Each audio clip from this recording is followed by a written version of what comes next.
இருப்போமா? சந்தோஷமா இருக்கிறீங்களா? ஆமென். ஹலோ, ஆமென். சில பேர் சந்தோஷமா கையில காட்டுறீங்க, முகத்துல விளங்குது இல்ல. எல்லாரும் சந்தோஷமா இருக்கிறோமா? ஆமென். அப்படியே ஆகட்டும். இந்த நேரத்தில் நாங்கள் உற்சாகமாய் நாங்கள் ஒரு பாடலை பாட போகின்றோம். எத்தனை பேருக்கு கிதியோன் தெரியும்? வேத புத்தகத்துல கிதியோன் தெரியுமா? நியாயாதிபதிகள்ல கிதியோன் ஒரு நபர் இருக்கிறார். 7ஆம் அதிகாரத்தில் நீங்க பாத்தீங்கன்னா வெறும் 300 பேர் போயிட்டு கிட்டத்தட்ட ஒரு 10,000 பேர் இருக்கிற ஒரு பெரிய ஒரு என்ன சொல்றது ஒரு ராணுவ படையை அழிக்கிறாங்க. வெறும் 300 பேர். சரியா? இந்த இடத்துல நாங்க சிறு கூட்டமா இந்த இடத்துல இருக்கலாம். சிறு கூட்டமா நாங்க இந்த இடத்துல இருக்கலாம். வெளியே ஒரு பெரிய கூட்டமா இருக்கலாம். வெளியே பார்க்கும்போது பெரும்பான்மை வெளியே தான் இருக்கும். ஆனா உங்களுக்கு என்ன தெரியுமா? அந்த 300 பேரோட ஆண்டவர் இருந்தாரு. ஹல்லேலூயா. இந்த நேரத்தில் நாங்கள் ஆண்டவருடைய பிரசன்னத்தோடு நாங்கள் இருந்தோம் என்றால் எவ்வளவு பெரிய ஒரு கூட்டமா இருந்தாலும் வெளியே நாங்க தான் ஜெயிக்க போறோம். ஹல்லேலூயா. உங்களுக்கு அந்த விசுவாசம் இருக்குதா? விசுவாசம் இருக்குதா? சில பேர் பார்க்கிற மாதிரிக்கு எனக்கு இருக்கிற விசுவாசமும் இல்லாம போயிடும் போல. நாங்க சிறு கூட்டமா இருந்தாலும் நாங்க ஜெயிக்க போறோம். ஆமென். ஹல்லேலூயா. அந்த நேரத்தில் நாங்கள் உற்சாகமாய் நாங்கள் இந்த பாடலை பாடி ஆண்டவரை நமஸ்கரிப்போம்.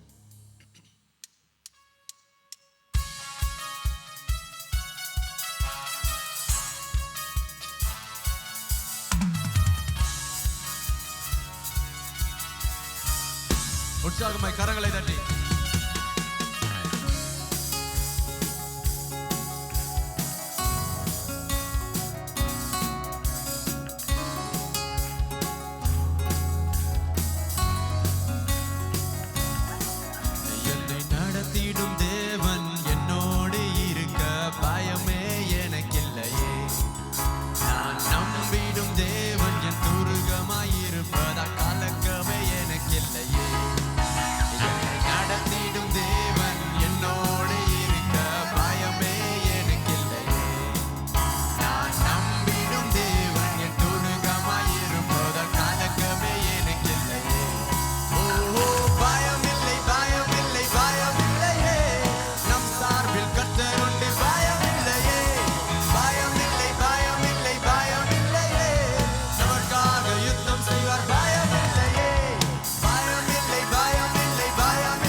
கர்த்தருண்டு பயமில்லையே, பயமில்லை பயமில்லை பயமில்லையே.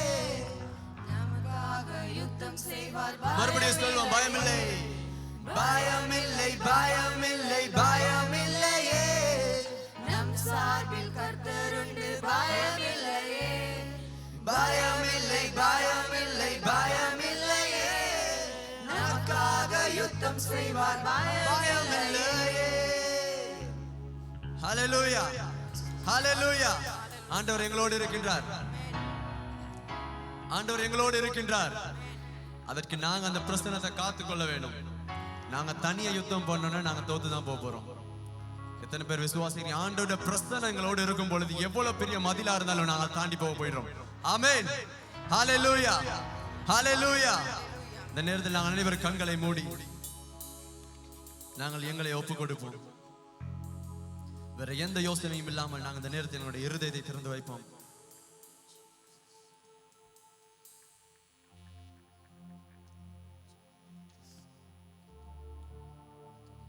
நாங்கள் சொல்லுவோம், அப்பா ஆண்டவரே, என்னுடைய இருதயம் ஆண்டவரே, ஆண்டவரே அது தீட்டாகி இருக்கிறதப்பா. ஆண்டவரே உம்முடைய பிரசன்னத்துக்கு ஒரு தடையா இருக்கின்றது ஆண்டவரே. ஆண்டவரே என்னுடைய ஆவிக்குரிய வாழ்க்கை முன்னேறுவதற்கு ஆண்டவரே இது ஒரு தடையா இருக்கின்றதப்பா.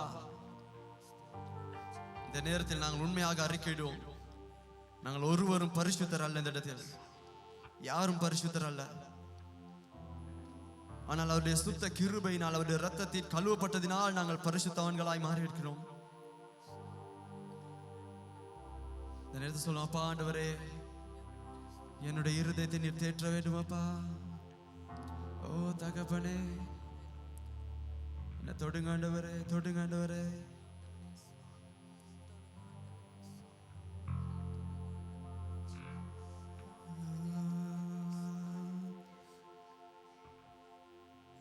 பள்ளத்தின் நடுவில் நான் நடந்தேன், அச்சத்தின் உச்சத்தை பார்த்தேன். ஒளியில்லா இருளில் நான் நடந்தேன், இயேசு இல்லா வாழ்வை நான் வெறுத்தேன். பள்ளத்தின் நடுவில் நான் நடந்தேன், அச்சத்தின் உச்சத்தை பார்த்தேன்.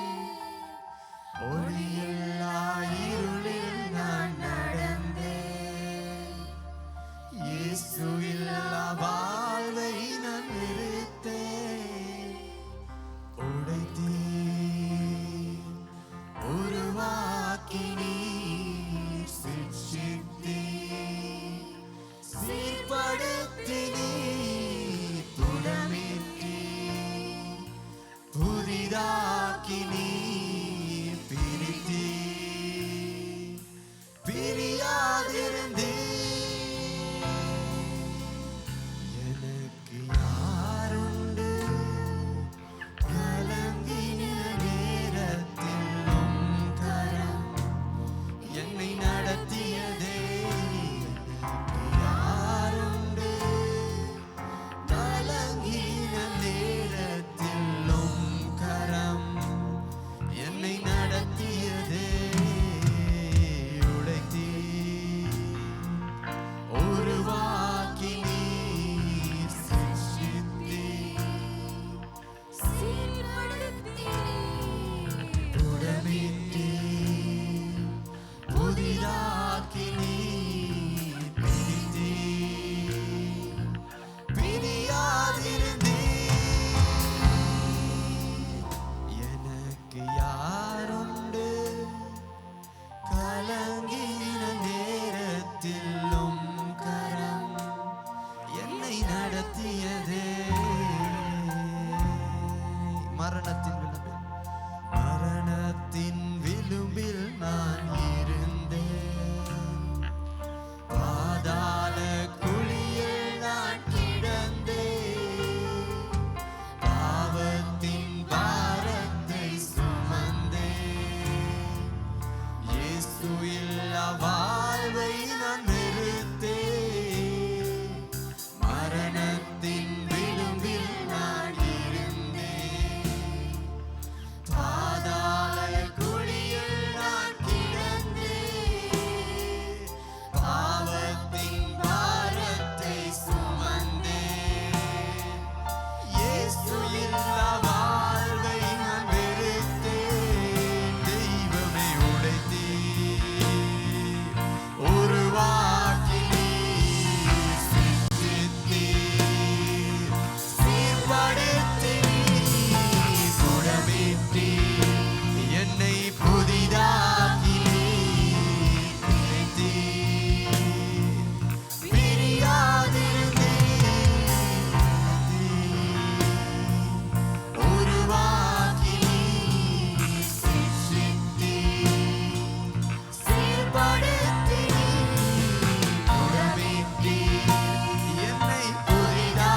இல்லாத நேரத்தில் ஆண்டவரே நீர் வந்தீரப்பா என்னுடைய வாழ்க்கையில். ஆண்டவரே என்னை விட்டு எல்லாம் விலகும் பொழுது ஆண்டவரே, எல்லாம் ஒதுக்கும் பொழுது ஆண்டவரே, என்னை எல்லாம் வெறுக்கும் பொழுதப்பா உம்முடைய கிருபையை நான் கண்டேன் ஆண்டவரே. ஆண்டவரே என்னிடத்தில் அனைத்தும் இருக்கும் பொழுது அல்ல ஆண்டவரே, நான் அனைத்தும் இழந்ததும் ஆண்டவரே, ஆண்டவரே அனைவரையும் இழந்ததும் உம்மை நான் கண்டேனப்பா. உமக்கு நன்றி பிதாவே, உமக்கு நன்றி ஆண்டவரே. இந்த நேரத்தில் நாங்கள் அவருடைய கிருபையை நாங்கள் நினைத்து அவருக்கு நன்றி என்று சொல்வோம். அந்த கடினமான பாதைகள் கூட ஆண்டவர் எங்களை உடைத்து உருவாக்கினார், அதை நினைத்து நாங்கள் நன்றி என்று சொல்வோம். தகப்பனே உமக்கு நன்றி அப்பா, உமக்கு நன்றி ஆண்டவரே, நன்றி தகப்பனே, நன்றி ஆண்டவரே. நீர் எங்களை நடத்துகிறதற்காக உமக்கு நன்றி நன்றி நன்றி நன்றி ஆண்டவரே.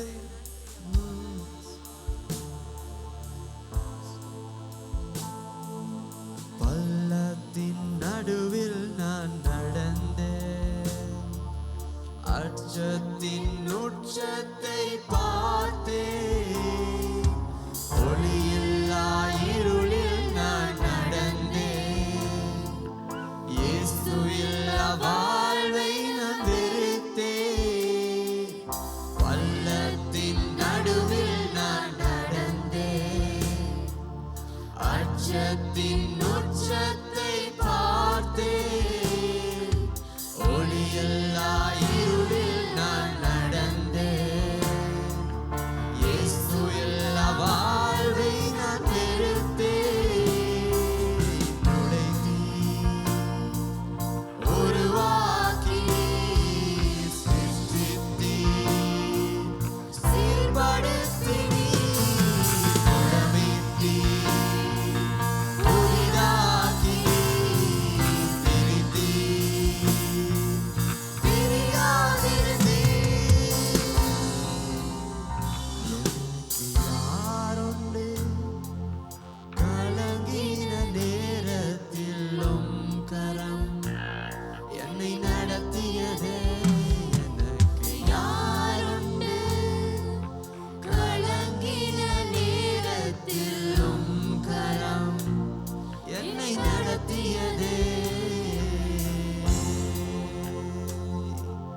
கடந்ததை நினைத்து தினம்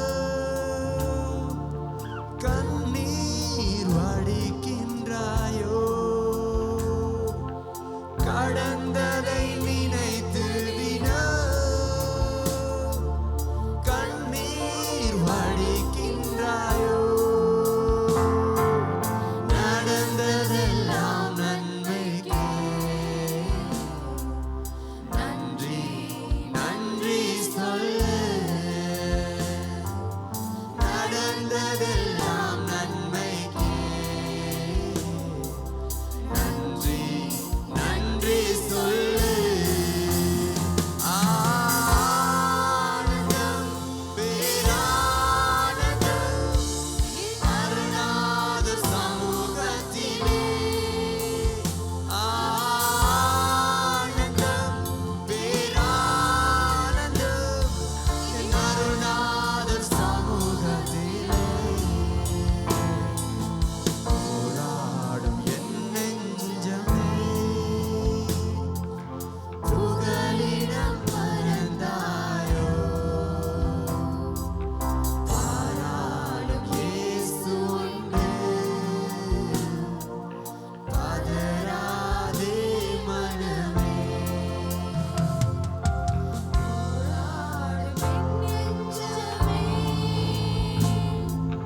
புகலிடம் மறந்தாயோ. இயேசுவை நோக்கி பார்த்து சொல்லுவோம். அப்பா நீர் இருக்கிறீர் ஆண்டவரே, எனக்காக நீர் இருக்கிறீர் ஆண்டவரே. ஆண்டவரே அதனால் எந்த ஒரு கலக்கம் இல்லை ஆண்டவரே, உம்முடைய சமூகத்தில் ஆனந்தம் ஆனந்தம் பேரானந்தம் அருணாதர் சமூகத்திலே, ஆனந்தம் பேரானந்தம் என் தகப்பனின் சமூகத்திலே, ஆனந்தம் ஆனந்தம் பேரானந்தம் அருணாதர் சமூகத்திலே.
நேரத்தில் சபையோரை நாங்கள் ஆண்டவரை நோக்கி பார்ப்போம்.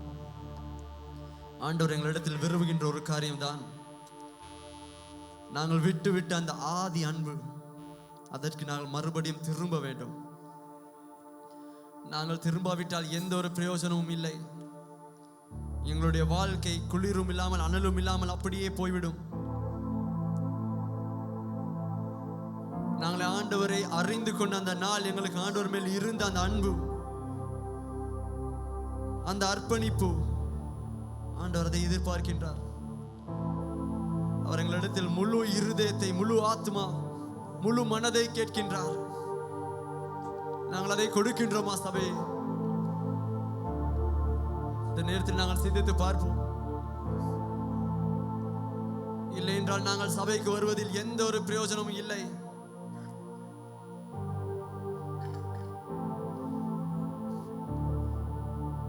நாங்கள் சிந்தித்து பார்ப்போம். ஆண்டவரே, என்னுடைய நோக்கம் நீரா? இல்லை என்றால் ஏதோ ஒரு ஆசீர்வாதத்தை நான் நம்பி நான் உம்முடைய சமூகத்துக்கு வருகின்றேன் என்று நாங்கள் சிந்தித்து பார்ப்போம். அவருடைய வார்த்தை சொல்கின்றது, முதலாவது தேவர் ராஜ்யத்தையும் நீதியும் தேட சொல்லி. எங்களுடைய ஆசீர்வாதங்கள் அல்ல, அவருடைய ராஜ்யத்தையும் நீதியையும் தேட சொல்கின்றது. ஆனால் கிறிஸ்தவர்களாகி நாங்கள் இந்த நேரத்தில் நாங்கள் மறந்து விட்டோம். எங்களுடைய முக்கியத்துவம் எது என்று நாங்கள் மறந்து விட்டோம். நாங்களும் இந்த உலகத்தை போல இந்த உலகத்துக்கு ஒத்த வேஷம் தரித்துக் கொண்டிருக்கின்றோம். நாங்கள் திரும்புவோம் சபை.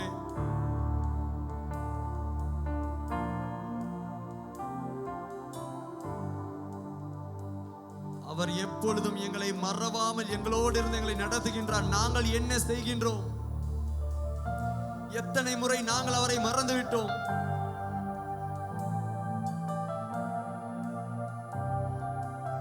மரித்து போயிருக்கும் ஒரு சபை, அது ஒரு பாவம். அது ஒரு பாவம்.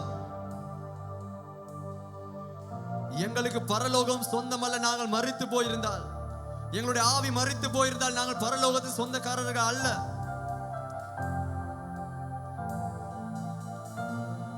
இந்த நேரத்தில் உண்மையாக நாங்கள் மனம் திரும்புவோம். அப்ப ஆண்டவரே, ஒவ்வொரு சூழ்நிலைகளிலும் நீர் என்னோடு இருந்தீர் ஆண்டவரே. ஆனால் நான் உம்மோடு இருக்கம் தவிர்த்து விட்டேனப்பா. என்னை மன்னிங்க, என்னை மன்னிங்கப்பா, என்னை மன்னிங்க ஆண்டவரே.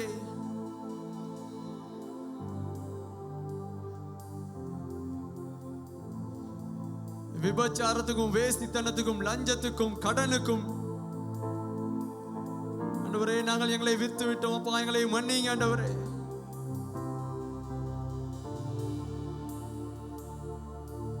ஆண்டவரே, பாவத்துக்கும் பார்க்கிலும் ஆண்டவரே எங்களுடைய சுயத்துக்கு நாங்கள் அடிமையாகி விட்டோம். எங்களை மன்னிங்கப்பா, எங்களை மன்னிங்க ஆண்டவரே. எங்களுடைய மாம்சத்துக்கு நாங்கள் அடிமையாகி விட்டோம். எங்களை மன்னிங்கப்பா. உம்முடைய கிருபை எங்களை விட்டு விலகவில்லை ஆண்டவரே, ஒருபோதும் விலகவில்லை அப்பா.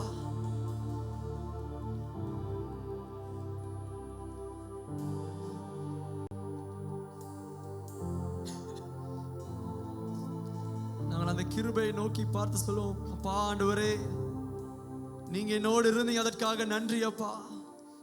உமக்கு கோடி கோடி நன்றி ஆண்டவரே. நன்றி அப்பா, நன்றி ஆண்டவரே.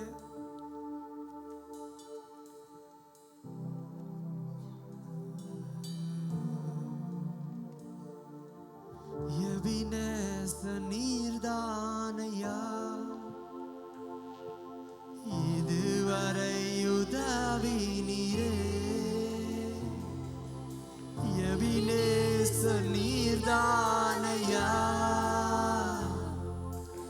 இதுவரை உதவி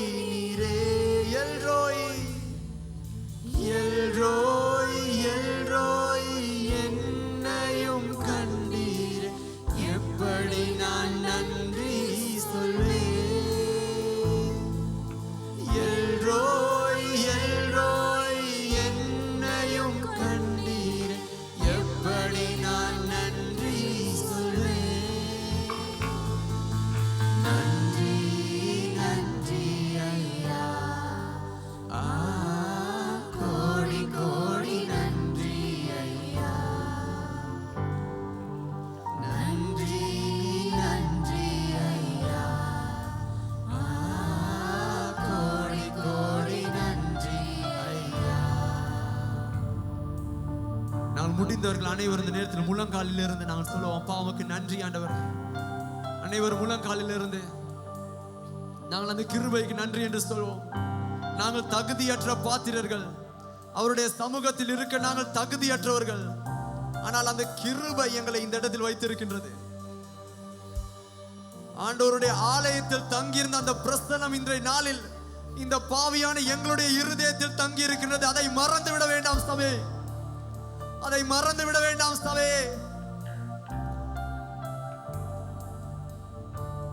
அந்த மகிமையை நாங்கள் எங்களுக்குள் வைத்திருப்பதற்கு தகுதியற்றவர்கள், நாங்கள் தகுதியற்றவர்கள். நன்றி நன்றி ஐயா, கோடி கோடி நன்றி ஐயா. முழு உள்ளத்தோடு சொல்வோம், நன்றி நன்றி ஐயா, கோடி கோடி நன்றி ஐயா. மறவாமல் நினைத்தீர் ஐயா, மறவாமல் நினைத்தீர் ஐயா. மனதார நன்றி சொல்வேன், மறவாமல் நினைத்தீர் ஐயா, மனதார நன்றி சொல்வேன். இரவும் பகலும் என்னை நினைத்து இதுவரை உதவினீரே. இரவும் பகலும் என்னை நினைத்து இதுவரை நடத்தினீரே. நன்றி நன்றி ஐயா, கோடி கோடி நன்றி ஐயா. நன்றி நன்றி ஐயா, கோடி கோடி நன்றி ஐயா. தடைகளை உடைத்தீர், தடைகளை உடைத்தீரையா. தள்ளாட விடவில்லை, தடைகளை உடைத்தீரையா. தள்ளாட விடவில்லை. சோர்ந்து போன நேரமெல்லாம் தூக்கி என்னை சுமந்து வாக்கு தந்து தேற்றினீரே. சோர்ந்து போன நேரமெல்லாம் தூக்கி என்னை சுமந்து வாக்கு தந்து தேற்றினீரே. நன்றி நன்றி ஐயா, கோடி கோடி நன்றி ஐயா. நன்றி நன்றி ஐயா, கோடி கோடி நன்றி ஐயா. நன்றி நன்றி ஐயா, கோடி கோடி நன்றி ஐயா. நன்றி ஆண்டவரே, நன்றி நன்றி ஐயா, கோடி கோடி நன்றி ஐயா. நன்றி அப்பா, உமக்கு நன்றி நன்றி நன்றி ஆண்டவரே. அப்பா ஆண்டவரே, உடைய கிருபைக்காக கோடி நன்றி அப்பா. நன்றி ஆண்டவரே, இதுவரை எங்களை நடத்துகிறீர், உமக்கு நன்றி அப்பா. உம்மை மறிதளித்தாலும் ஆண்டவரே, உடைய கிருபையை நான் காண்கின்றேன் ஆண்டவரே. அப்பா, உம்முடைய கரத்தை காணாத ஒரு பள்ளத்தாக்கு இல்லை ஆண்டவரே. அப்பா, உம்முடைய ஆண்டவரே கரத்தை நான் காணாத ஒரு பள்ளத்தாக்கு இல்லை அப்பா. நான் விழுகின்ற ஒவ்வொரு சூழ்நிலைகளிலும் ஆண்டவரே, நீர் என்னோடு இருந்து நீர் என்னை காத்தீர் ஆண்டவரே, நீர் என்னை பாதுகாத்தீர் அப்பா. ஆண்டவரே, அதற்கு நான் என்ன செய்தேன் ஆண்டவரே? அதற்கு மறு உத்தரவாய் நான் என்ன செய்தேன் அப்பா? என்னை மன்னிங்க ஆண்டவரே. ஆண்டவரே, என்னுடைய நாட்கள் வீணாய் போய்விடுதப்பா, என்னை மன்னிங்க ஆண்டவரே. ஓ, என்னை மன்னிங்கப்பா, என்னை மன்னிங்க ஆண்டவரே. இந்த பாவி என்னை மன்னிங்கப்பா ஆண்டவரே. என்னுடைய சுயத்துக்கும் என்னுடைய மாம்சத்துக்கும் நான் என்னை விற்றேன் ஆண்டவரே, என்னை மன்னிங்கப்பா ஆண்டவரே. உடைய ராஜ்யத்தையும் நீதியும் தேட மறந்தேன், என்னை மன்னிங்க ஆண்டவரே. ஓ, என்னை மன்னிங்கப்பா, என்னை மன்னிங்க ஆண்டவரே. உம்முடைய பிரஸ்தனத்தை விட்டு நான் ஓடினேன் அப்பா, ஆனால் உம்முடைய பிரஸ்தனம்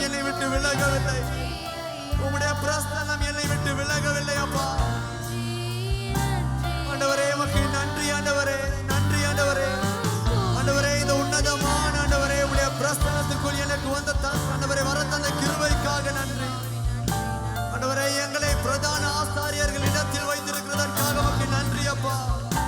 ஆண்டவரே, நாங்கள் பாவிகள் ஆண்டவரே, நாங்கள் பாவி ஆண்டவரே. ஒவ்வொரு நாளும் உம்மை விட்டு தூரம் தான் சென்றோம் ஆண்டவரே. எங்களை மன்னிங்கப்பா ஆண்டவரே. சபையாக எங்களை மன்னிங்க ஆண்டவரே. உம்முடைய இரத்தத்தினாலே எங்களை கழுவுங்கப்பா. உம்முடைய இரத்தத்தினாலே எங்களை கழுவுங்க ஆண்டவரே. உம்முடைய அந்த பரிசுத்த இரத்தத்தினாலே எங்களை கழுவுங்கப்பா. உமக்கு நன்றி ஆண்டவரே. உமக்கு நன்றி அப்பா. நன்றி ஆண்டவரே.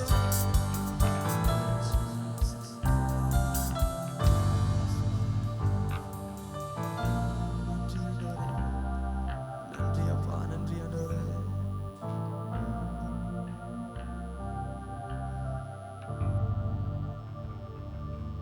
மறவாமல் நினைத்தீரையா.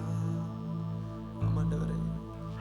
மனதார நன்றி சொல்வேன். என்னை மறவாமல் நினைத்தீரையா.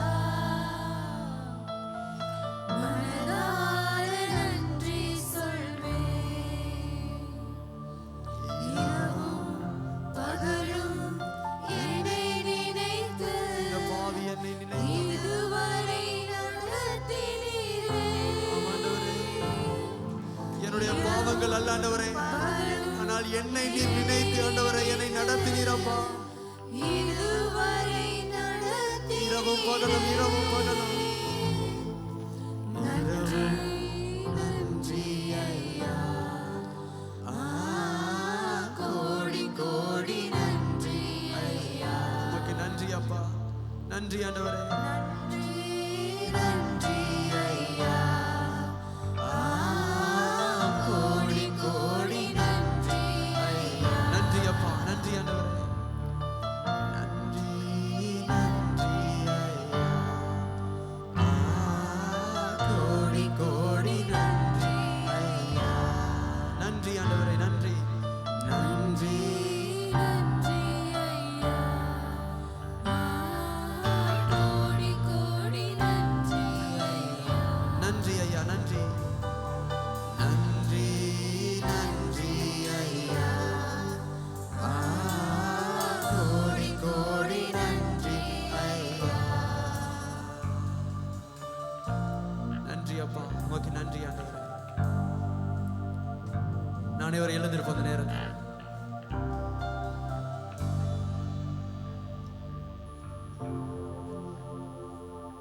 ஹல்லேலூயா. ஹல்லேலூயா. நாங்கள் உண்மையாக மனம் திரும்பினோமா? ஹல்லேலூயா. நாங்கள் உண்மையாக மனம் திரும்பினால் எங்களுக்கு உள்ளாக இருக்கும் அந்த குற்ற உணர்வை ஆண்டவர் எடுத்திருப்பார் இந்த நேரத்தில். நீங்க ஏதோ ஒரு காரியத்தை களவெடுத்துட்டு வந்து நீங்க முழிச்சிட்டு இருக்கிற மாதிரி இருக்க மாட்டீங்க. ஆமென். ஹல்லேலூயா. ஹல்லேலூயா. இந்த நேரத்தில் நான் மறுபடியும் ஒரு உற்சாகமாக நாங்கள் ஒரு பாடலை பாடுவோம். நாங்கள் பாடுவோம். ஆண்டவரே, எங்களுடைய எல்லா மலைகளை நீர் வழிகளாக்க போகிறீர் என்று எத்தனை பேர் விசுவாசிக்கிறீங்க? எங்களுடைய எல்லா மலைகளையும் அவர் வழிகளாக்க போறாரு. செங்கடல் முன்பதாக நிற்கும் பொழுது எந்த ஒரு வழியும் விளங்கல, ஆனால் ஆண்டவருடைய கண்ணில் வழி விளங்குச்சு. புரியுதா? இந்த தேசத்தில் எழுப்புதல் எங்களுக்கு விளங்காம இருக்கலாம், ஆனால் ஆண்டவர் ஏதோ ஒரு காரியத்தை செய்து கொண்டுதான் இருக்கிறார். நாங்கள் ஆயத்தமாகாம இருக்கலாம், நாங்கள் முறுமுறுத்து கொண்டு இருக்கலாம், நாங்கள் எங்களுடைய தலைவர்களை நாங்கள் குற்றச்சாட்டு சொல்லி கொண்டு இருக்கலாம். எங்க பாஸ்டர் எழுப்புதல் எங்கன்னு கேட்கலாம். எங்க பாஸ்டர் எப்ப தேசம் மாறும்னு கேட்கலாம். ஆனால் செங்கடல் நடுவில் ஒரு வழி இருக்கின்றது, அதை நாங்கள் பார்க்க வேண்டும் இந்த நேரத்தில். ஆமென். ஹல்லேலூயா. ஹல்லேலூயா.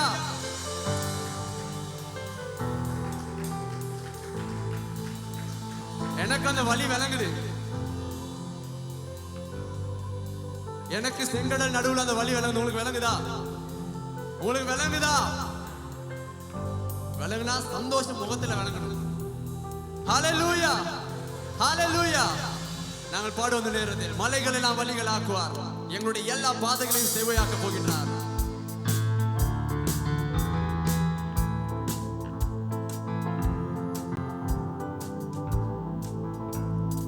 மலைகள் எல்லாம் வழிகள் ஆக்குவார், நம் பாதையெல்லாம் செவ்வையாக்குவார். மலைகள் எல்லாம் வழிகளாக்குவார். நம் பாதையெல்லாம் செவ்வையாக்குவார். கலங்காதே, திகையாதே, நிச்சயமாகவே முடிவு உண்டு. கலங்காதே, திகையாதே, நிச்சயமாகவே முடிவு உண்டு. ஆபிரகாமின் தேவன் அவர் ஈசாக்கின் தேவன், யாக்கோபின் தேவன் அவர் நம்முடைய தேவன். ஆபிரகாமின் தேவன் அவர் ஈசாக்கின் தேவன், யாக்கோபின் தேவன் அவர் நம்முடைய தேவன். மலைகள் எல்லாம் வழிகளாக்குவார். நம் பாதையெல்லாம் செவ்வையாக்குவார்.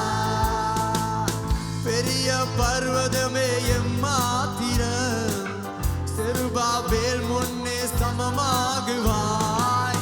பெரிய பர்வதமே எம்மாத்திரம், செருபாபேல் முன்னே சமமாகுவாய். முத்திரை மோதிரமாய் தெரிந்து கொண்டாரே, முத்திரை மோதிரமாய் தெரிந்து கொண்டாரே. இயேசுவின் நாமத்தாலே ஜெயம் எடுப்போமே, இயேசுவின் நாமத்தாலே ஜெயம் பெறுவோமே. ஆபிரகாமின் தேவன் அவர் ஈசாக்கின் தேவன், யாக்கோபின் தேவன் அவர் நம்முடைய தேவன்.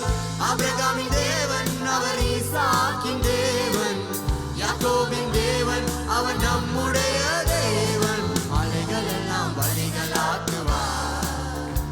நம் பாதையெல்லாம் செவ்வையாக்குவார். மலைகள் எல்லாம் வழிகளாக்குவார். நம் பாதையெல்லாம் செவ்வையாக்குவார். நான் அனைவர் அமர்ந்திருப்போம் நேரத்தில் மிகுதியான நேரத்தை நான் சபை போதுகிறேன். ஹல்லேலூயா.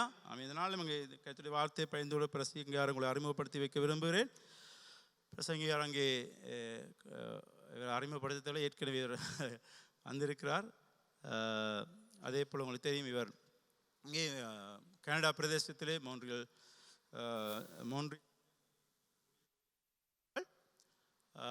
பாஸ்டா அங்கே லிவிங் லைட் மிஷன் அங்கே சபையினுடைய சீனியர் பாஸ்டராகவும் அங்கே ஃபவுண்டராகவும் இருக்கிற பாஸ்டர் அவர்களுடைய மனைவி பாஸ்டர் கஜேந்தி இந்த நாளில் எங்கள் மத்தியில் இருக்கிறார். கர்த்தருடைய வார்த்தையை பயந்து கொள்ளும்படியாக அவர் அங்கே முழு நேரம் ஊழியத்திலும் இருக்கிறார். அதே போல் முழு நேரம் ஒர்க் பண்ணுறார், ரைட். அதே போல் முழு நேரம் அங்கே 3 பிள்ளைகளையும் ஒரு கணவனையும் பார்த்து கொண்டிருக்கிறார். ஆகவே இந்த நாளில் அங்கே பிள்ளைகள் படிக்கிறார்கள் 3 பேரும். உங்களுக்கு தெரியும், கடந்த வாரம் அவர்கள் ஹாஸ்பிட்டல் பிள்ளைகளும் இங்கே ஊழியங்களில் ஈடுபட்டார்கள். இந்த நாளிலும் அவர்கள் இந்த இடத்துல நீங்கள் நினைக்கலாம், சொல்லி பாஸ்டர் பர்த்டேக்கு தான் வந்திருக்கிறாங்களோ தெரியா யாருன்னு சொல்லி அப்படின்னு இல்லை. சபையுடைய திறப்பு விழா இருக்கிறது, அதோடு இதுவும் பெறுகிறது. ஆனபடினாலே இந்த நாளிலும் அங்கே பிறந்த தினத்தை சொல்ல வயசை சொல்ல எதிர்பார்க்குறீங்களா யாராவது? பொம்பளை பிள்ளைங்க வயசை சொல்லக்கூடாது என்ன, ரைட்? 2 வயசை நான் சொல்கிறேன். ஸோ நான் 2 ட்வின்ஸ். ஸோ கர்த்தர் மீட்டதை நான் சொன்ன ரட்சித்து இந்த இடத்துல எங்களை வைத்திருக்கிறாருன்னு சொல்லி ஆவே நான் கரங்களை தட்டி அன்பா நான் வேற வைப்போம். பாஸ்டர் கஜேந்தி. ஹல்லேலூயா, ஹல்லேலூயா. மீண்டுமாக உங்கள் அருமையான முகங்களை பார்ப்பது, அழகான முகங்களை பார்ப்பதிலே சந்தோஷம் அடைகிறேன். எல்லோரும் அழகா இருக்கிறீர்கள். ஆமேன். முதலாவது இந்த அருமையான வொர்ஷிப் டீமுக்கு ஒரு பலத்த கரகோஷம். அன்று அழகாக பாடி நேர்த்தியாக நன்றாக செய்தீர்கள். தேவன் தாமே உங்களை ஆசீர்வதிப்பார். ஹல்லேலூயா. எத்தனை பேர் தேவ பிரசன்னத்தை உணர்ந்தீர்கள்? எத்தனை பேர் விசுவாசிக்கிறீர்கள் தேவன் எங்கள் மத்தியில் எழுந்தருளி இருக்கிறார் என்று? 2-3 பேர் நாமத்தினாலே ஒருமனப்படுகிற பொழுது அந்த இடத்திலே நான் வருவேன் என்று வாக்குத்தத்தம் பண்ணினவர், அதிலே சந்தேகமே இல்லை. ஹல்லேலூயா. அவர் வாக்குத்தத்தம் பண்ணினபடியே நம் மத்தியிலே உலாவுகிற தேவனாய் இருக்கிறார். சில வேளைகளிலே நாம் தான் அதை உணர முடியாதவர்களாக அங்கே பல காரியங்கள்னாலே பிடிக்கப்பட்டிருப்போம். ஆனால் வாக்குத்தத்தம் பண்ணின தேவன் அங்கே வாக்கு மாறாதவராய் எங்கள் மத்தியிலே உலாவுகிற தேவனாய் இருக்கிறார். எங்கள் மத்தியிலே இந்த காலை வேளையிலே அசைவாடுகிற தேவனாய் இருக்கிறார். நாம் என்ன தேவைகளோடு வந்தாலும் அந்த தேவைகளை சந்திக்க அவர் வல்லவராய் இருக்கிறார். ஹல்லேலூயா. அப்படிப்பட்ட சர்வ வல்லமுள்ள தேவனுக்கு ஒரு கரம் தட்டி நன்றி சொல்லுவோமா? ஆண்டவரே, நீர் சர்வ வல்லவர், உமக்கு நன்றி என்று சொல்லுகிறோம். ஆமென். தேவ வார்த்தைக்குள்ளே கடந்து செல்வோம், திருப்பிக் கொள்வோம். யோவான் எழுதின சுவிசேஷம் 2வது அதிகாரம் முதல் 7 வசனங்களையும் வாசித்து நாம் தேவ வார்த்தையை தியானித்து கடந்து செல்ல போறோம். யோவான் 2ஆம் அதிகாரம் முதல் 7 வசனங்களையும் எடுத்தவர்கள் நீங்கள் உரத்த குரலில் வாசியுங்கள். 3ஆம் நாளிலே கலிலேயாவில் உள்ள கானா ஊரிலே ஒரு கல்யாணம் நடந்தது. இயேசுவின் தாயும் அங்கே இருந்தாள். இயேசுவும் அவருடைய சீஷரும் அந்த கல்யாணத்துக்கு அழைக்கப்பட்டிருந்தார்கள். திராட்சரசம் குறைவுபட்ட போது இயேசுவின் தாய் அவரை நோக்கி, அவர்களுக்கு திராட்சரசம் இல்லை என்றாள். அதற்கு இயேசு, ஸ்திரீயே, எனக்கும் உனக்கும் என்ன? என் வேளை இன்னும் வரவில்லை என்றார். அவருடைய தாய் வேலைக்காரரை நோக்கி, அவர் உங்களுக்கு என்ன சொல்லுகிறாரோ அதன்படி செய்யுங்கள் என்றார். யூதர்கள் தங்களை சுத்திகரிக்கும் முறைமையின்படியே ஒவ்வொன்றும் 2-3 குடம் தண்ணீர் கொள்ளத்தக்க 6 கற்சாடிகள் அங்கே வைத்திருந்தது. இயேசு வேலைக்காரரை நோக்கி, ஜாடிகளிலே தண்ணீர் நிரப்புங்கள் என்றார். அவர்கள் அவைகளை நிறைய நிரப்பினார்கள். ஆமென். இந்த பகுதி உங்கள் எல்லோருக்கும் ஒரு பழக்கப்பட்ட ஒரு ஃபேமிலியரான பசேஜாக இருக்கிறது. ஆனாலும் தேவன் வித்தியாசமான முறையில் உங்களோடு பேசுவார். கண்களை மூடி ஜெபம் பண்ணுவோம். நன்றி தகப்பனே, எங்களை நேசிக்கிற எங்கள் நல்ல பரம தகப்பனே, இந்த வேளைக்காக உமக்கு நன்றி என்று சொல்லுகிறேன்.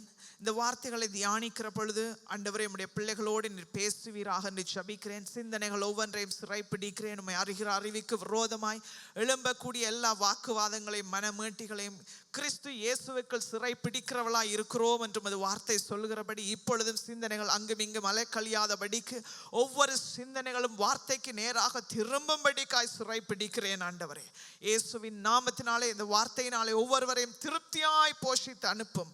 மன ரம்யத்தோடு கடந்து செல்லும்படிக்காய், தேவைகள் சந்திக்கப்பட்டவளாய் கடந்து செல்லும்படிக்காய் உம்முடைய வார்த்தை புறப்பட்டு அவளுடைய தேவைகளை சந்திப்பதாக என்று ஜெபிக்கிறேன்.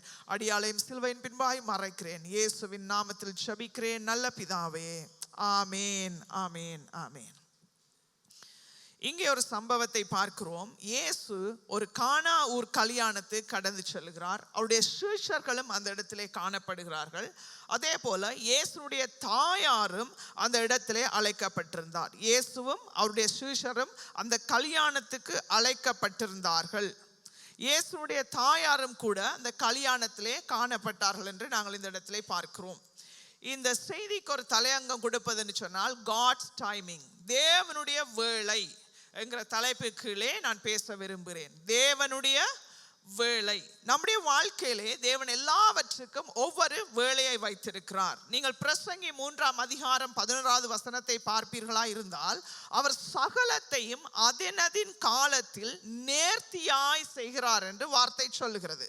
அதே போல 14வது வசனத்திலையும் போடப்பட்டிருக்கிறது, தேவன் செய்வது எதுவோ அது என்றைக்கும் நிலைத்திருக்கும் என்று அறிவேன் என்று அங்கே எரேமியாவிலே நாங்கள் பிரசங்கியிலே பார்க்கிறோம். அப்ப தேவன் எல்லாவற்றுக்கும் ஒவ்வொரு காலத்தை வைத்திருக்கிறார். அவர் குறித்திருக்கிற காலத்திலே என்னத்தை செய்ய திட்டமிடுகிறாரோ அதை நிச்சயமாக நிறைவேற்றி முடிக்கிற தேவனுமாய் இருக்கிறார். ஹல்லேலூயா. நீங்க வேதத்திலே ஆரம்பத்திலே இருந்து முடிவு வரை, ஆதியாமத்திலே இருந்து வெளிப்படுத்தல் வரை பார்த்தீர்களா இருந்தால், அங்கே தேவன் போட்ட திட்டமானது அழகாக நேர்த்தியாக அவருடைய காலத்திலே அங்கே நடந்தேறுகிறதை நாங்கள் பார்க்கிறோம். நாங்கள் இந்த பூமியிலே வாழுகிற பொழுது ஒரு காலகட்டத்துக்குள்ளே அங்கே வாழுகிறவர்களாக இருக்கிறோம். நேரத்தை அடிப்படையாக கொண்டு நாங்கள் வாழுகிறவர்களாக இருக்கிறோம். அதைத்தான் அங்கே கொரோனோஸ் என்று சொல்லுவார்கள். 2 வார்த்தை ஹீப்ரு பதங்களிலே பாவிக்கப்படுகிறது. ஒன்று கொரோனோஸ், 2வது கைரோஸ். கொரோனோஸ் என்று பார்க்கிற பொழுது கொரோனாலஜி அந்த வார்த்தையிலிருந்து வந்த பதமாக இருக்கிறது. அது காலங்களை, நேரங்களை, நிமிஷங்களை குறிக்கிற ஒரு வார்த்தை. அதுதான் பூமிக்குரிய நேரத்தை குறிக்கிற வார்த்தையாகவும் காணப்படுகிறது. அதே போல கைரோஸ் என்கிற ஒரு வார்த்தையை பார்க்கிறோம். அது ஹெவன்லி டைம், பரலோகம் தீர்மானிக்கிற நேரம், பரலோகம் அங்கே அசைவாடி அந்த பரலோக திட்டங்களில் நடக்கிற அந்த நேரங்களை குறிக்கிற ஒரு நேரமாக இருக்கிறது. இந்த கைரோஸும் கொரோனோஸும் பரலோகம் திட்டமிடுகிற நேரமும் பூலோகத்திலே நடக்கிற நேரமும் ஒன்றாகிற பொழுதுதான் அங்கே இந்த டிவைன் அப்பாயின்மெண்ட்ஸ், அதாவது தெய்வீக சந்திப்பு அங்கே குறுக்கிடுகிறதை நாங்கள் பார்க்கிறோம். அப்ப நாம தேவனுடைய காலங்களுக்குள்ளே கடந்து வருகிற பொழுது அந்த கைரோஸ், தேவன் நியமிக்கிற அந்த காலத்துக்குள்ளே நாம கடந்து வருகிற பொழுது அங்கே தேவன் நம்மை சந்திக்கிற நேரமாக நாம சாட்சி சொல்லுகிறோம். அது நம்முடைய வாழ்க்கையை பின்னிட்டு பார்க்கிற பொழுது கைரோஸ் மோமெண்ட்ஸை நீங்கள் அதிகமாக உங்கள் வாழ்க்கையில சந்திப்பீர்கள். ஒரு என்கவுண்டர்ஸ், தேவன் அங்கே ஒரு வித்தியாசமான முறையிலே, அசாதாரணமான முறையிலே நம்மை சந்தித்த நேரம், நம்மை தொட்ட நேரம், நம்மை சுகமாக்கின நேரம், நம்மை ரட்சித்த நேரம், அவையெல்லாம் ஒரு டிவைன் தெய்வீக சந்திப்பாக நாங்கள் பார்க்கிறோம். அதைத்தான் இந்த வேளையிலும் காட்ஸ் டைமிங், தேவனுடைய வேளை, ஹல்லேலூயா, அந்த தேவனுடைய வேளையை குறித்து நாம சற்று இந்த சம்பவத்திலிருந்து தியானித்து கடந்து செல்ல போகிறோம். நாம மனுக்குலத்தை மீட்கும்படிக்காக கூட தேவன் ஒரு வேளையை வைத்திருந்தார். அந்த வேலையை தேவன் ஆதி ஆமத்திலேயே அங்கே திட்டமிட்ட திட்டத்தை வெளிப்படுத்தி விட்டார். ஸ்திரியின் வித்து என்று சொல்லி அங்கே மனுக்குலத்தை மீட்கும்படிக்காக போட்ட திட்டத்தை ஆதி ஆமத்திலேயே தேவன் அங்கே அறிமுகம் பண்ணுகிறதை நாங்கள் பார்க்கிறோம். ஆனால் தேவன் போட்ட திட்டம் தற்செயலாக போட்ட திட்டம் அல்ல, ஏற்கனவே அங்கே predestined, முன் குறிக்கப்பட்டு அவருடைய காலத்திலே அவன் அழகாக எல்லாவற்றையும் திட்டமிட்டு விட்டார். நம்முடைய வாழ்க்கையிலும் கூட நமக்கு நடக்கிற காரியங்கள் ஒரு தற்செயலாக கோயின்சிடென்ஸாக நடப்பதில்லை. அவை எல்லாமே தேவனால் நியமிக்கப்பட்ட நேரங்களே நடப்பது. நான் இந்த பூமிக்கு பிறப்பதும் கூட அவர் நியமித்த நேரத்திலே அங்கே நம்மை கொண்டு வருகிறார். நாம் எந்த கால பகுதியிலே வாழ வேண்டும், எப்படியாக வாழ வேண்டும் என்று தேவனே அதை நிர்ணயிக்கிறவராக இருக்கிறார். ஹல்லேலூயா. அவருடைய தீர்மானத்தின்படியே நாம் இந்த காலகட்டத்திலே வாழும்படிக்காக தேவன் நம்மை இந்த பூமியிலே அனுப்பி இருக்கிறார். அதனுடைய அர்த்தம் என்னவென்றால், திடீரென்று தேவன் எனக்கு ஒரு பெயரிட்டு திடீரென்று இந்த நபரை இந்த பூமிக்கு அனுப்புவோம் என்று தேவன் திடீரென்று திட்டமிடவில்லை. காலங்கள் தோன்றுவதற்கு முன்பதாக, ஹல்லேலூயா, தேவன் என்னை குறித்து தம்முடைய சிந்தையிலே வைத்திருந்தார். ஹல்லேலூயா.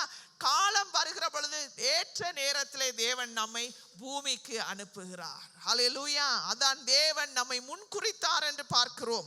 அதே போல இந்த இடத்திலும் நாங்கள் பார்க்கிற பொழுது ஒரு வேளை, அங்கே நீங்கள் கலேஷியன்ஸ் கலாத்தியர் 4ஆம் அதிகாரம் 4ஆம் வசனத்தை எடுத்தவர்கள் வாசியுங்கள்.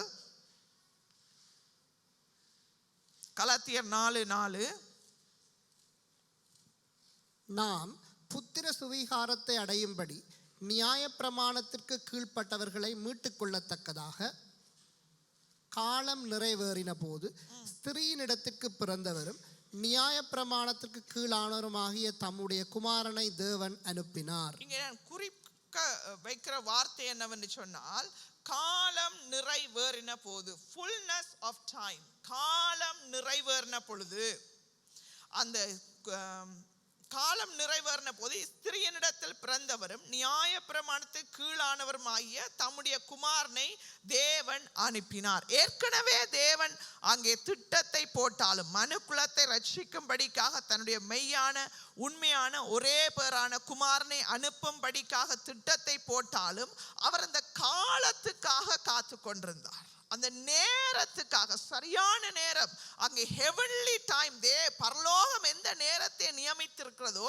அந்த நேரத்துக்காக அந்த தேவன் பரலோகத்திலே போட்ட திட்டமானது பூமியிலே நடைபெறும்படிக்காக ஒரு காலத்தை, ஒரு நேரத்தை தேவன் பார்த்து கொண்டே இருந்தார். அதான் பார்க்கிறோம், அந்த காலம் பார்த்து கொண்டிருந்து நிறைவேறின பொழுது, ஃபுல்னஸ், அது முழுமை பெற்ற பொழுது, அது சரியான வேளையாக வருகிற பொழுது, தேவன் நியமித்த நேரம் இதுதான் என்ற சிந்தையிலே அவர் நினைக்கிற பொழுது அங்கே என்ன செய்கிறார்?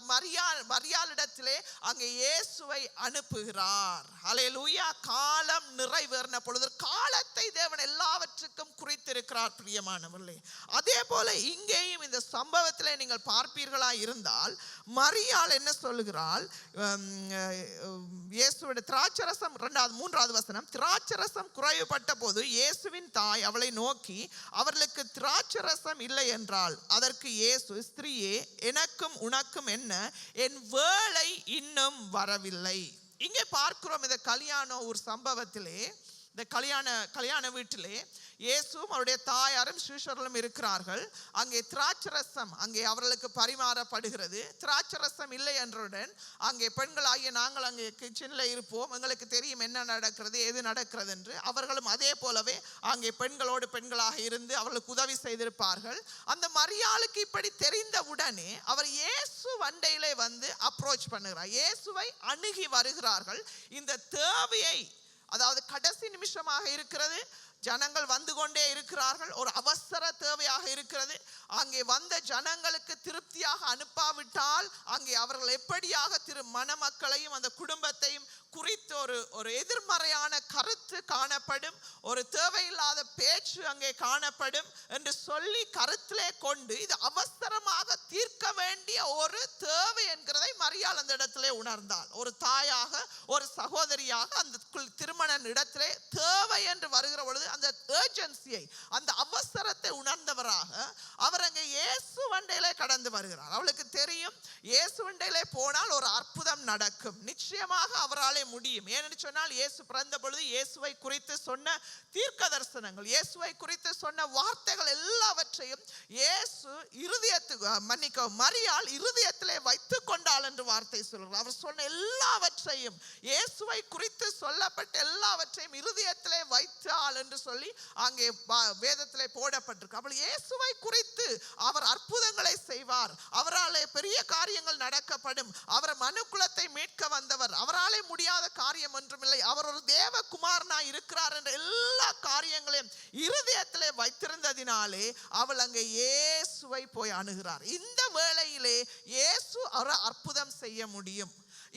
இயேசு அற்புதம் செய்வார் என்று தான் கேள்விப்பட்ட எல்லா காரியங்களையும் மனதிலே வைத்திருந்ததினாலே மரியாள் நினைத்திருப்பால் இதுதான் அந்த வேளையாய் இருக்குமோ, இயேசு இந்த வேளையில ஒரு அற்புதத்தை செய்து தம்மை யார் என்று வெளிப்படுத்தும்படிக்கான இந்த வேளையாய் இருக்குமோ என்று அவருடைய இருதயத்திலே ஒரு அங்கலாய்ப்பு இருந்திருக்கலாம். அதனாலே தான் சரியான நபரிடத்திலே அங்கே மரியாள் அணுகிறதை நாங்கள் பார்க்கிறோம். நம்முடைய வாழ்க்கையிலும் கூட தேவைகள் அநேகம் வருகிறது, அங்கலாய்ப்புகள் வருகிறது, அநேக காரியங்களுக்காக நாங்கள் ஜெபிக்கிறோம், அநேகம் தடவைகளை எதிர்பார்க்கிறோம். அங்கே நம்முடைய வாழ்க்கையில ஜெபித்த சம்பவம் பெறும்படிக்காக, அல்ல வியாதியிலிருந்து சுகம் பெறும்படிக்காக, ஃபைனான்சியல்ல இருந்து விடுதலை பெறும்படிக்காக, அல்லது ஏதாவது ஒரு காரியத்திலே நாங்கள் அணுகி கிட்ட போகும் பொழுது நாங்கள் நினைக்கிறோம் இதுதான் வேலையோ, இதுதான் தேவன் அற்புதம் செய்வாரோ, இப்பதான் தேவன் என்னை சந்திப்பாரோ, இதுதான் வேலையோ என்று சில வேளைகளை நாங்கள் அங்கலாய்க்கிறோம். அங்கலாய்த்து அந்த கிடைக்காத பட்சத்திலே நாங்கள் அதைரியப்பட்டு போய்விடுகிறோம். இதுதான் வேலை என்று நம்முடைய சிந்தையிலே நாங்கள் நினைப்பது என்று ஒரு காரியத்தை பார்க்கிறோம். அதே போலதான் மரியாளும் அந்த தேவை என்று வந்த பொழுது அவள் சொல்றார் இதுதான் வேலையாயிருக்குமோ, இயேசு மகிமைப்படும்படிக்கா இதுதான் வேலையாயிருக்குமோ, தம்மை வெளிப்படுத்தும்படிக்கு இதுதான் வேலையாயிருக்குமோ, இந்த தேவையை சந்திக்க பொழுது இயேசு யார் என்று மக்கள் அறிந்து கொள்ளுவார்களே என்று சொல்லி ஒரு வாஞ்சியோடும் தாகத்தோடும் அதே நேரம் ஒரு அங்கலாய்ப்போடும் இயேசுவண்டை கடந்து வருகிறார். அதே போல இன்னொரு காரியத்தை பார்ப்போமாயிருந்தால், ஒரு தேவை என்று வருகிற பொழுது அவர் யாரிடமும் கடந்து செல்லவில்லை, சரியான நபரிடத்திலே அங்கே அணுகிறதை நாங்கள் பார்க்கிறோம். நம்முடைய வாழ்க்கையிலும் கூட நமக்கு ஒரு தேவை என்று வருகிற பொழுது அது எப்பேற்பட்ட தேவைகளாய் கூட இருக்கலாம், நாம யாரை அணுகுகிறோம் என்றது நம்முடைய வாழ்க்கையில மிக முக்கியமான ஒரு காரியமாய் இருக்கிறது.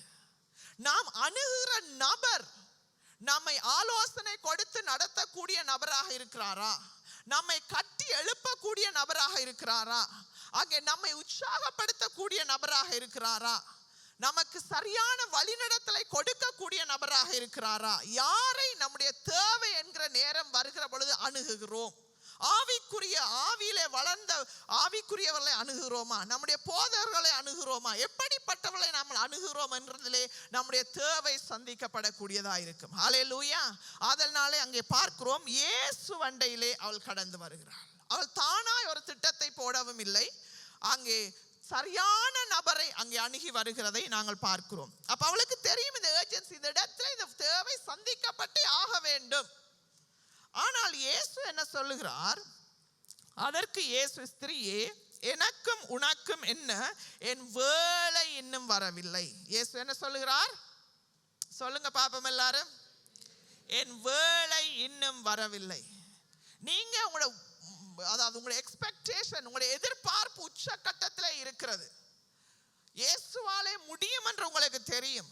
இதுதான் வேலையா இருக்கிறது என்று நீங்க நினைக்கிறீர்கள். நீங்கள் அப்படிப்பட்ட ஒரு உச்சக்கட்ட எதிர்பார்ப்போடு ஒருவரை அணுகி போகிற பொழுது அவர்கள் மறு உத்தரம் இல்லை என்று சொல்லுகிற பொழுது உங்களுக்கு எப்படியாக இருக்கும்? மரியாளுடைய இருதயத்தில் எல்லாம் இதுதான் வேலை, இதுதான் தேவன் சந்தர்ப்பம், இதுதான் தம்மை வெளிப்படுத்தக்கூடிய நேரம், இதுதான் ஜனங்களுக்கு யார் என்று வெளிக்காட்டுகிற நேரம். ஆனால் இயேசு என்ன சொல்லுகிறார்?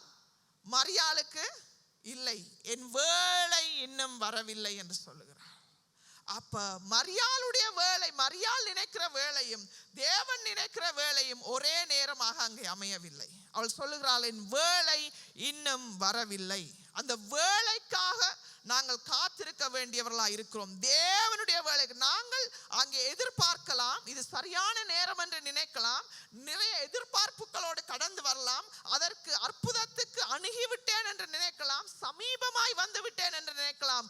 ஆனால் அது தேவனுடைய வேலையாய் இருக்கிறதா என்கிறதை நாம் கண்டுகொள்ள வேண்டும். ஹல்லேலூயா. தேவனுடைய வேலையாய் இருக்கிறதா? இங்கே பார்க்கிறோம், அவர் சொல்லுகிறார், என் வேலை இன்னும் வரவில்லை. மனிதனுடைய வேலை கடந்து வந்திருக்கிறது, ஒரு தேவை கடந்து வந்திருக்கிறது, நீ சரியான இடத்திலே அணுகி இருக்கிறாய், ஆனால் என்னுடைய வேலை, அதை சந்திக்கும் படிக்கான வேலை இன்னும் வரவில்லை. அந்த கட்டத்திலே தான் நாங்கள் அதைரியப்பட்டு போய்விடுகிறோம். அந்த சூழல்ல நாங்கள் பின்வாங்கி போய்விடுகிறோம், மனம் சலித்து போய்விடுகிறோம். ஒரு எதிர்பார்ப்போடு, உச்சக்கட்ட எதிர்பார்ப்போடு கிடைக்க போகிறது என்று போகிற பொழுது அது கிடைக்காத பட்சத்திலே நாங்கள் அதைரியப்பட்டு போய்விடுகிறோம். ஆனால் வார்த்தை என்ன சொல்கிறது? அவருடைய தாய் வேலைக்காரரை வாசியுங்கள், 5வது வசனத்தை. அவருடைய தாய் வேலைக்காரரை நோக்கி, அவர் உங்களுக்கு என்ன சொல்லுகிறாரோ அதன்படி செய்யுங்கள் என்றாள். அங்கே பார்க்கிறோம், இந்த இடத்திலே மரியாள் அதைரியப்பட்டு போனதாக வார்த்தை சொல்லவில்லை. ஹல்லேலூயா. மரியாள் அதைரியப்பட்டு போகவில்லை. ஒரு எதிர்பார்ப்போடு வருகிறாள், அங்கே சரியான நபரை அணுகுகிறாள், சரியான வேலை என்று நினைக்கிறாள், அங்கே தன்னுக்குள்ள இருந்த தீர்க்கதரிசன வார்த்தைகள் எல்லாம் நிறைவேற போகிறது என்று நினைக்கிறாள். அது இல்லை, இது அல்ல நேரம், இது எதிர்பார்த்தது நடக்க போவதில்லை, இப்பொழுது நடக்க போவதில்லை என்று சொன்னவுடன் அவள் அதைரியப்பட்டு போகவில்லை. ஹல்லேலூயா, ஹல்லேலூயா. தேவன் இது வேலை இல்லை என்று சொன்னாலும் நம்முடைய வாழ்க்கையிலே நாம் தொடர்ந்தும் தேவனை பின்பற்றுகிறவளாய் இருக்க வேண்டும். சோர்ந்து போகாமல், எப்பக்கம் நெருக்கப்பட்டாலும் மனமுடைந்து போகாமல், தொடர்ந்தும் தேவனிலே நம்பிக்கை வைக்கிறவர்களாக நாம் காணப்பட வேண்டும். இவள் என்ன சொல்லுகிறாள்? அங்கே சீஷர்களை பார்த்து, வேலைக்காரரை நோக்கி, அவர் உங்களுக்கு என்ன சொல்லுகிறாரோ அதன்படி செய்யுங்கள். இயேசு ஒன்றுமே சொல்லவில்லை, என் வேலை இல்லை என்று சொல்லிவிட்டார். ஆனால் இயேசு எந்த பதிலும் சொல்லவில்லை. ஆனால் இவள் என்ன, மரியாள் என்ன சொல்லுகிறாள்? இயேசு என்ன சொல்லுகிறாரோ அதன்படி செய்யுங்கள். ஹல்லேலூயா. அதுதான் விசுவாசம். என்னுடைய வேலை, நான் எதிர்பார்க்கிற வேலை இதுவாக இருந்தாலும் அவர் வைத்திருக்கிற ஒரு வேலை வரப்போகிறது. அந்த வேலை மட்டும் எங்களுக்காக குறித்திருக்கிற காரியங்களை நாங்கள் செய்து கொண்டே இருக்க வேண்டும். ஹல்லேலூயா. அதற்கிடையில தான் சோர்வு கடந்து வருகிறது. அவருடைய வேலையும் என்னுடைய வேலையும் சந்திக்கிறதற்கு இடையிலே நாம் அதைரியப்பட்டு சோர்ந்து போய் பின்வாங்கி போய் முறுமுறுத்து கைவிடப்பட்டவர்களாக தேவனையே கேள்வி கேட்கிற அளவுக்கு கடந்து வந்து விடுகிறோம். ஆனால் மரியாள் என்ன செய்கிறாள்? மாறாக அப்படி செய்யவில்லை. அவர் என்ன சொல்லுகிறார்? அவர் செய்யத்தான் போகிறார். மரியாள் என்ன சொல்லுகிறாள்? அவர் செய்யத்தான் போகிறார். ஹல்லேலூயா. இந்த அற்புதத்தை செய்யத்தான் போகிறார், இதை ஒரு காரியத்தை நடப்பிக்கத்தான் போகிறார், தம்மை யார் என்று வெளிப்படுத்தத்தான் போகிறார். ஆதலாலே நான் சோர்ந்து போகவில்லை. அவர் சொல்லுகிற வேளையிலே அவர் என்ன சொல்லுகிறாரோ அதன்படியே நீங்கள் செய்யுங்கள். ஹல்லேலூயா. நமக்கு அதைரியம் வேண்டாம், சோர்வுகள் வேண்டாம், பின்வாங்கல் வேண்டாம். தேவன் ஒரு வேலையை வைத்திருக்கிறார் என்று அந்த வேலை மட்டும் அவர் எனக்கு குறித்திருக்கிறவற்றை நான் தொடர்ந்து செய்வேனாயிருந்தால், ஹல்லேலூயா, ஹல்லேலூயா, தேவன் நியமித்த வேளையிலே அந்த அற்புதத்தை நாங்கள் பெற்றுக்கொள்ளக்கூடியதாயிருக்கு. ஹல்லேலூயா. அதைத்தான் தேவன் நமக்கு இங்கே கற்றுக் கொடுக்கிறார். நாம் மரியாளை போல சோர்ந்து போகாமல் அந்த வேலைக்காக தேவன் குறித்திருக்கிறவற்றை தொடர்ந்தும் செய்ய வேண்டும். சோர்ந்து போகக்கூடாது. நான் நினைத்தது கிடைக்கவில்லை, நான் எதிர்பார்த்தது கிடைக்கவில்லை, நான் இவ்வளவு காலமாய் ஜெபித்துக் கொண்டிருக்கிறேன், அல்ல சபையில இவ்வளவு காலமாய் ஊழியம் செய்து கொண்டிருக்கிறேன், நான் எத்தனையோ காரியங்களை எதிர்பார்த்து கொண்டிருக்கிறேன், எத்தனையோ காரியங்களை குறித்து பேசி இருக்கிறேன், ஆனால் எனக்கு கிடைக்கவில்லை, எனக்கு அற்புதம் கிடைக்கவில்லை, எனக்கு ஊழியம் கிடைக்கவில்லை, என்னை காட்டிலும் மற்றவர்கள் முந்திக் கொண்டு போகிறார்கள், எனக்கு கிடைக்கவில்லை. ஆனால் தேவன் அந்த கிடைக்காத வேளையிலே என்னத்தை சொல்லுகிறார்? நாம் செய்கிறதை முழு மனதோடு, கீழ்ப்படிதலோடு, அர்ப்பணிப்போடு, உண்மைத்துவத்தோடு நாம் செய்வோமாயிருந்தால் நம்முடைய வாழ்க்கையிலும் ஒரு வேளை வருகிறது. ஹல்லேலூயா. ஒரு மாற்றத்தை உண்டு பண்ணுகிற வேளை கடந்து வருகிறது. ஒரு பிரேக் த்ரூவை உண்டு பண்ணுகிற ஒரு வேளை கடந்து வருகிறது. ஒரு உயர்வை உண்டு பண்ணுகிற ஒரு வேளை கடந்து வருகிறது. ஒரு அற்புதத்தை பெற்றுக் கொள்ளுகிற ஒரு வேளை கடந்து வருகிறது. பிரியமானவர்களே, அந்த வேளை சந்திக்கும் வரை நாம் தொடர்ந்தும் விடாமல் நாம் தேவனுக்காக அதைரியத்தை விலக்கிவிட்டு, சோர்வுகளை விலக்கிவிட்டு, பலவீனங்களை விலக்கிவிட்டு, தேவன் நியமித்த ஓட்டத்திலே நாம் தொடர்ந்தும் ஓடும்படிக்காய் தேவன் நம்மை அழைக்கிறார். ஹல்லேலூயா. அங்கே ஒரு சம்பவத்தை வாசிக்கிறேன். லூக்கா 8ஆம் அதிகாரம்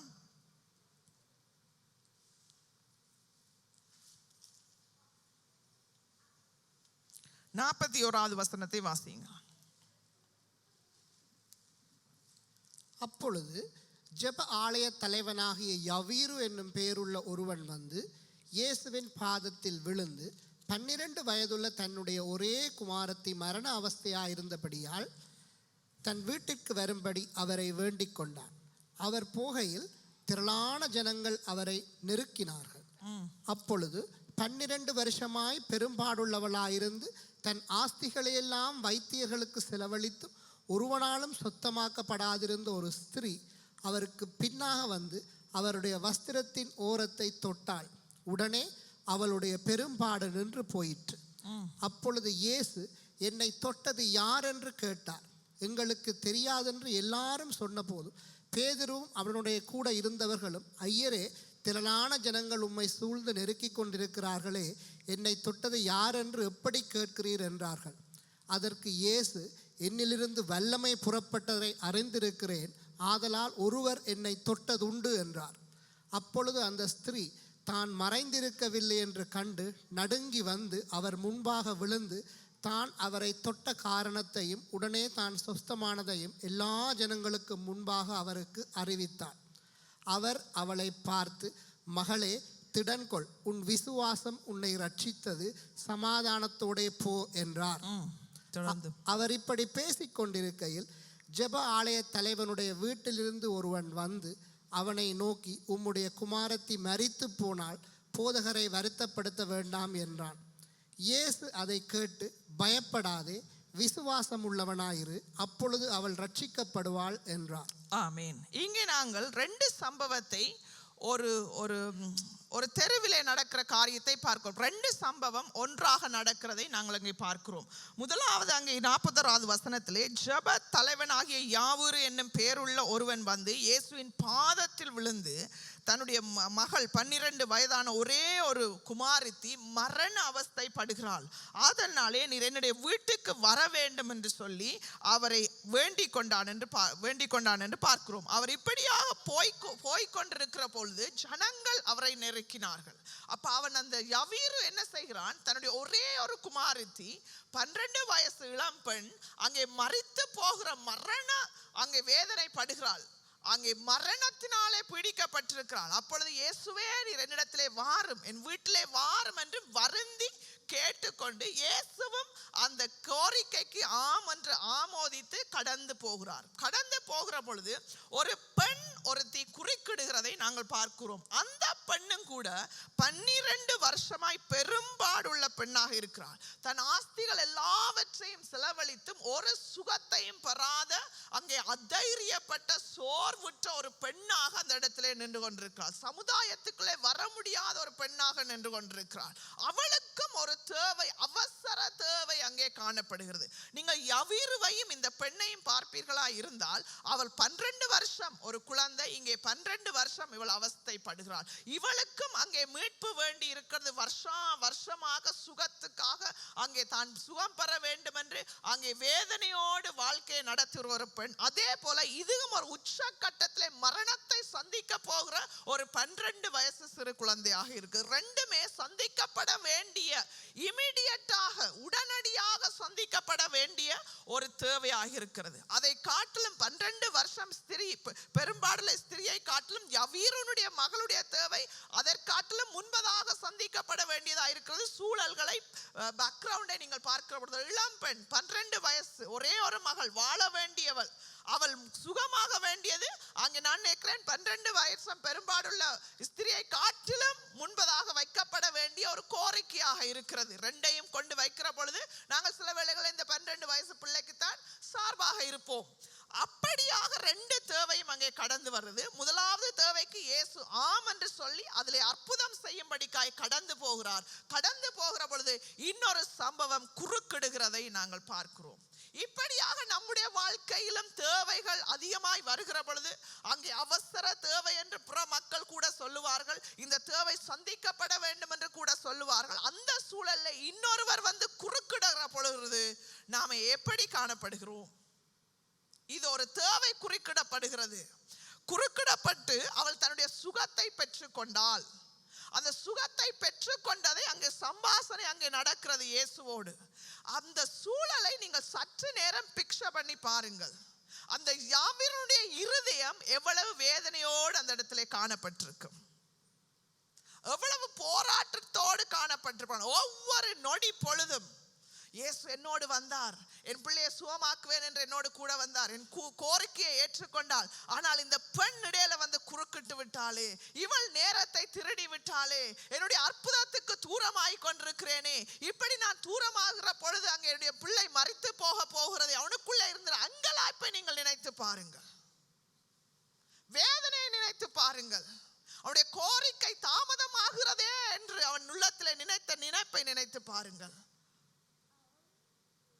இந்த பெண் குறுக்கிட்ட பொழுதும் அவன் அமைதியாகவே அந்த இடத்திலே நின்று கொண்டிருக்கிறான், அமைதியாகவே இயேசுவை பின்தொடர்ந்து கொண்டிருக்கிறான். அந்த அடுத்த வசனங்கள் சொல்லுகிறது, இவள் சுகம் பெற்று போன பின்பு சமாதானத்தோட போ என்று சொன்னார். இப்படி பேசிக் கொண்டிருக்கையில் ஜெப தலைவனுடைய வீட்டில் இருந்து ஒருவன் வந்து அவரை நோக்கி, உம்முடைய குமாரத்தி மரித்து போனால் போதகரை வருத்தப்படுத்த வேண்டாம்.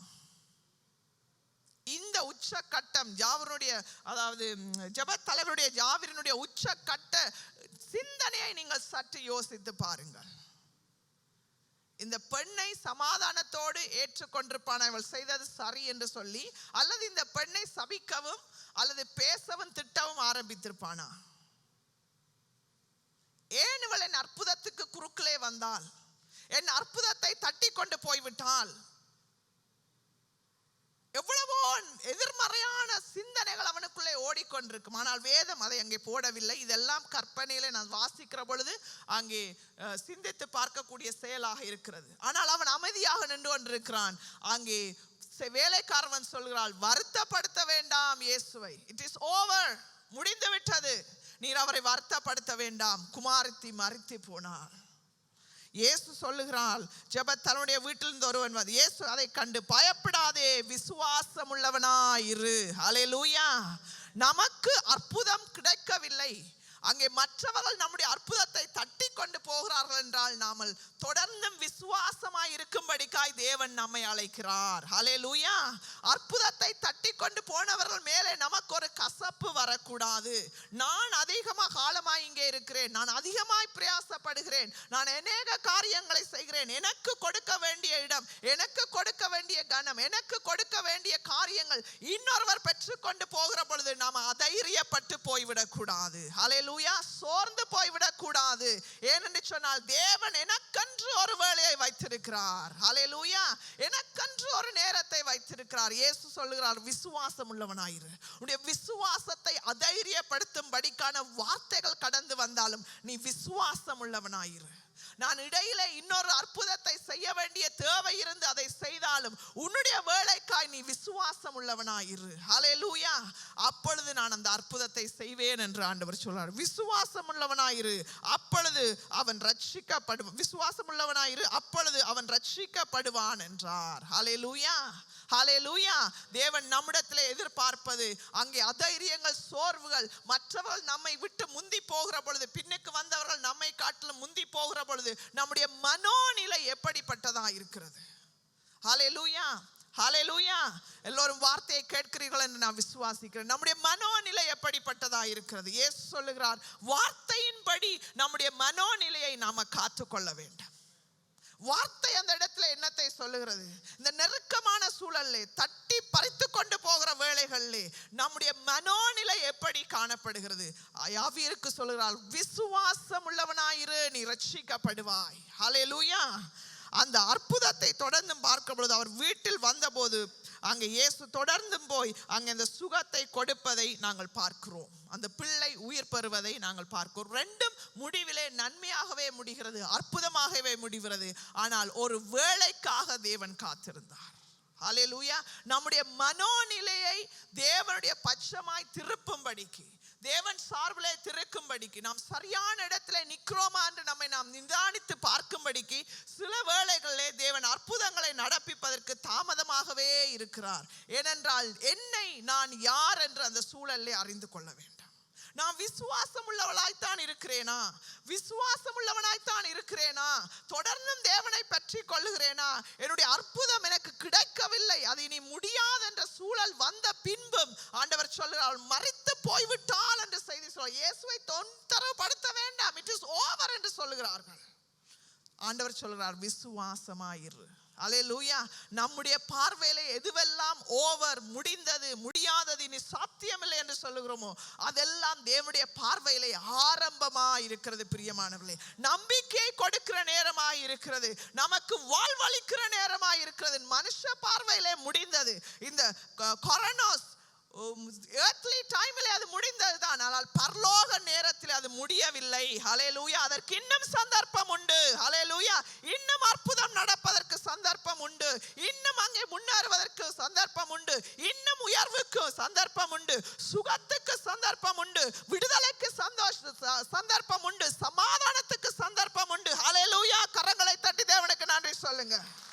தேவ வேளை, ஹல்லேலூயா, பரலோக நியமிக்கிற வேளை நம்முடைய வாழ்க்கையில குறுக்கிடுகிற பொழுது அது யாரும் தடுக்க முடியாத ஒரு வேளையாய் இருக்கிறது. அந்த வேளையிலே நீங்கள் அற்புதத்தை பெற்றுக் கொள்வீர்கள். ஹல்லேலூயா.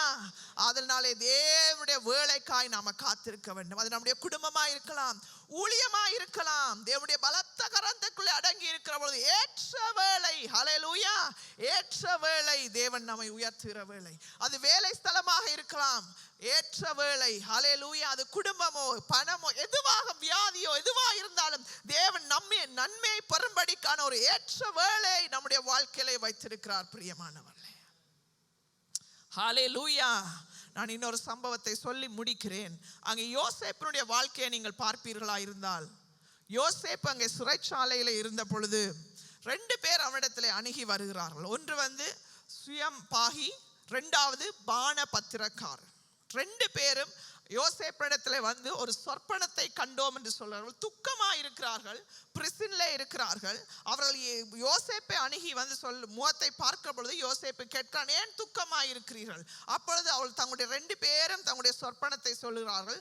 2 சொற்பனத்துக்கும் யோசேப்பு அர்த்தத்தை கொடுக்கிறான். வாசிப்போம். ஆதியாமம் 40வது அதிகாரம்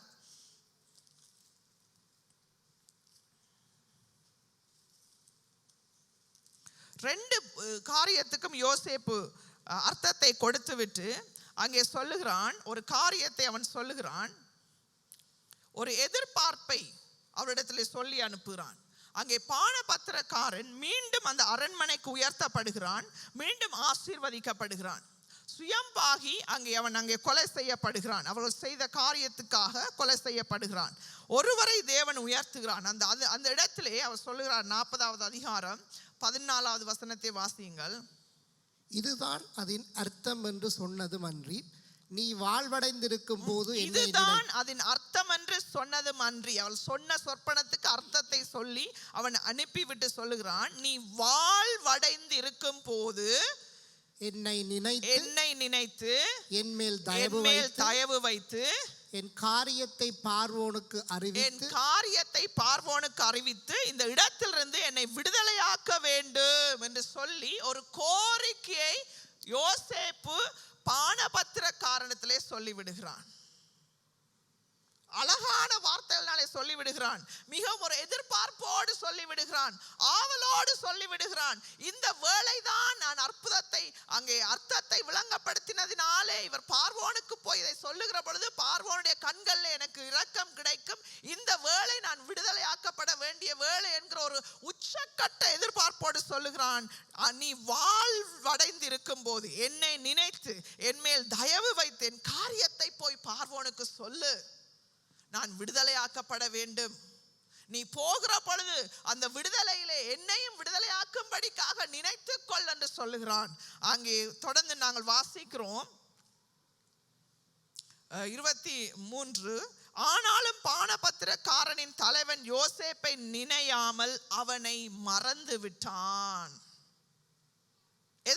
சிந்தித்து பாருங்கள், ஒருவனுக்கு நன்மை செய்திருக்க அந்த நன்மை அவர்கள் நினைத்து உங்களுக்கு திரும்பி நன்மை செய்யாட்டிக்கு நீங்க அதாவது இக்கட்டான சூழல், சாதாரணமான சூழல் இல்லை. நாம நல்ல ஒரு இடத்துல இருந்து ஒருவருக்கு நன்மை செய்கிற பொழுது சரி என்னிட நிறைவா இருக்கிறது, நான் கொடுத்து விட்டேன், ஆசீர்வைத்து விட்டேன், போகட்டும் என்று சொல்லலாம். ஆனால் இவன் ஒரு இக்கட்டான சூழல்ல, நெருக்கமான சூழல்ல இருந்து கொண்டு ஒருவனுக்கு நன்மை செய்து சொற்பனத்தை அர்த்தத்தை சொல்லி அவனை விடுதலையாக்கி உயர்த்தி விடுகிற பொழுது இவன் அங்கே வருந்தி, இவன் கேட்காமலும் இருக்கல யோசேப்பு, சரி போகட்டுக்கு என்ற வேளை வருந்தானே என்று சொல்லல. அவன் வருந்தி கேட்ட பொழுது இவன் என்ன செய்து விட்டான்?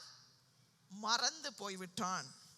2 வருஷம் சென்ற பின்பு பார்வோன் ஒரு சொப்பனம் கண்டான். அப்ப யோசேப்பு அங்கே தயவு பாராட்டும்படிக்காக பானபத்திரக்காரனை சொல்லி அனுப்பின காலமும் அங்கே பார்வோன் சொப்பனம் கண்ட காலமும் எத்தனை வருஷம்?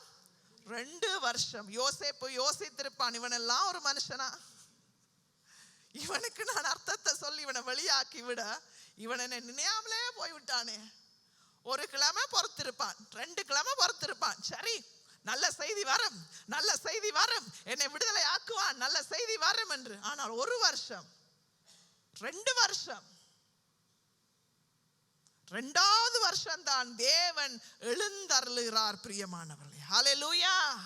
யோசேப்பை தேவன் ஏற்ற வேளையில விடுதலையாக்கும்படிக்காக அவருடைய அநாதி தீர்மானத்தின் படி யோசேப்பு எப்போ வெளியில வர வேண்டுமோ அந்த காலம் வரும் வரைக்கும் தேவன் பானபத்திரனுடைய நினைப்பிலே யோசேப்பை குறித்த எண்ணத்தையே எடுத்து போட்டு விட்டார். இது யோசேப்புக்கு பானபாத்திரக்காரனுக்கு நேராக உண்டாகக்கூடிய கசப்பு அல்ல, இது தேவன் செய்கிற செயலாயிருக்கிறது. தேவனே அதை மறக்க பண்ணுகிறார் என்ற ஏற்ற வேளை வர வேண்டும். அந்த 2வது வருஷம் ஒரு சொற்பனத்தை பார்வோனுக்கு கொடுத்து அங்கே பானபத்திரக்காரனை முன்பதாக நிறுத்தி யோசேப்பை கொண்டு வர சொல்லி யோசேப்பை உயர்த்துகிற ஒரு கட்டத்திலே கடந்து வருகிறோம். ஹல்லேலூயா, ஹல்லேலூயா. சில வேளைகளை தேவன் மறந்து விட்டாரோ என்று நாங்கள் நினைக்க தோன்றும். தேவன் மறக்கவில்லை, நம்மை உருவாக்குகிறார், நம்மை ஆயத்தப்படுத்துகிறார். அவர் வைக்க வேண்டிய ஸ்தானத்தில் நம்மை கொண்டு போய் வைக்கும்படிக்காக எல்லா சூழல்களையும் தேவன் ஆயத்தப்படுத்துகிறார். அது திரைக்கு பின்பதாக நடக்கிற காரியம், நம்மளுடைய கண்களுக்கு முன்பதாக தெரியவில்லை.